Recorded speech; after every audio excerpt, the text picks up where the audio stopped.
Okay, how y'all doing today? How are you doing today? I am your favorite rapper's favorite rapper, the best film writer and director in St. Louis. Facts, award-winning published author, actor, journalist, active business owner, Lacey G. Soldier Turner.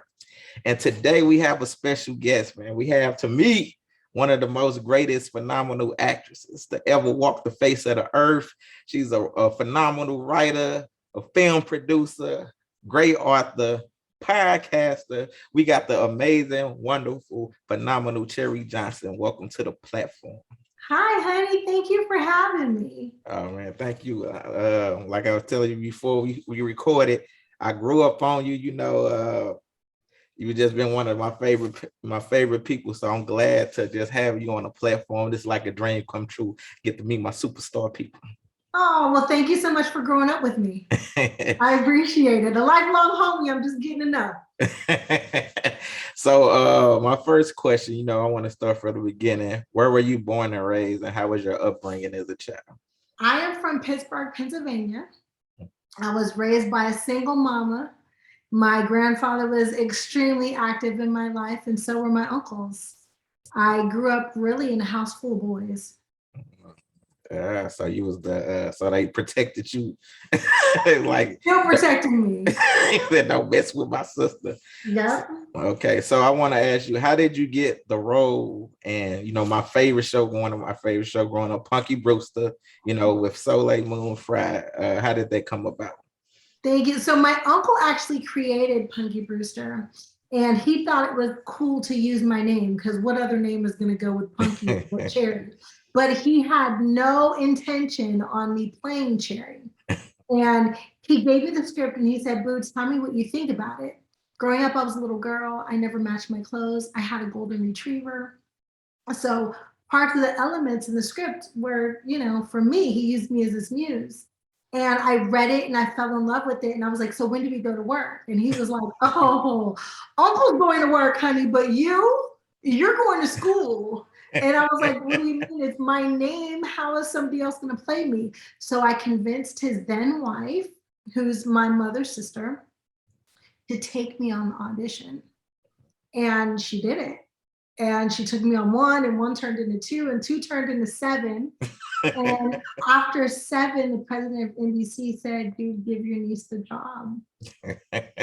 And so my uncle called me in his office and gave me a lollipop because I used to love me some suckers. And it was red, it was cherry, of course. Okay. And I sat in the chair across from him. I didn't know what he was going to say, but he said, hey, babe, you got the job. And I told him, I know.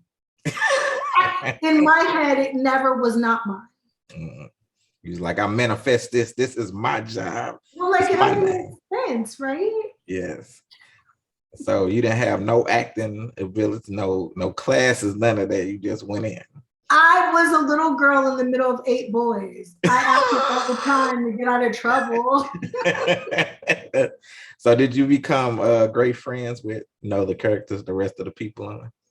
Soleil Moon Frye and I actually met on the first audition, and we sat in the chair and we were drawing together. And so we became fast friends. I got the job 6 months, I believe, after we moved from Pittsburgh to California. And so she was my first Californian friend. And then Amy Foster, of course, who played Margot. We're like the Three Musketeers still. So what was it like on set, though, just experiencing that for the first time?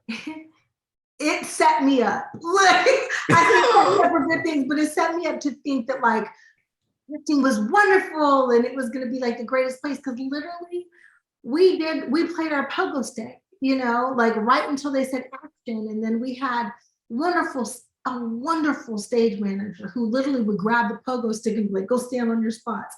And then the second they said cut, he'd hand us our pogo stick back. Or he'd be tossing the ball back and forth to us. So it was like a big game to me. I didn't even realize I was working. He said, this is fine. Yeah, I thought that was it. I thought I was, I knew I went to work. I knew that my uncle was there. My mom was there. My other uncle worked in the office.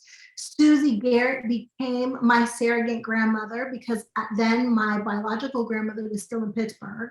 And I was grandma's baby. So my grandma was at work with me, you know what I'm saying? And I was just having a great time.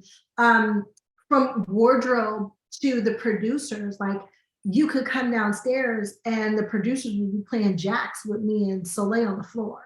Wow, that's crazy. So it was an amazing experience. Was you sad when it ended? I was too young to know. Okay, so you were just like, oh, on to the. Yeah, I was like 12. You know, I got the job when I was 6. It ended when I was around 12, and I didn't know. I didn't know what famous was till I was 30. Wow, for real. So when you was at that age, people were coming up to you like outside or da. I knew we were popular, right? Okay. But as a kid, like you walk into Chuck E. Cheese and other people are like, hey, are you the girl from Punky Brewster? I'm like, yeah, I want to go play in the balls. You know? I was a kid. So I thought I had friends everywhere.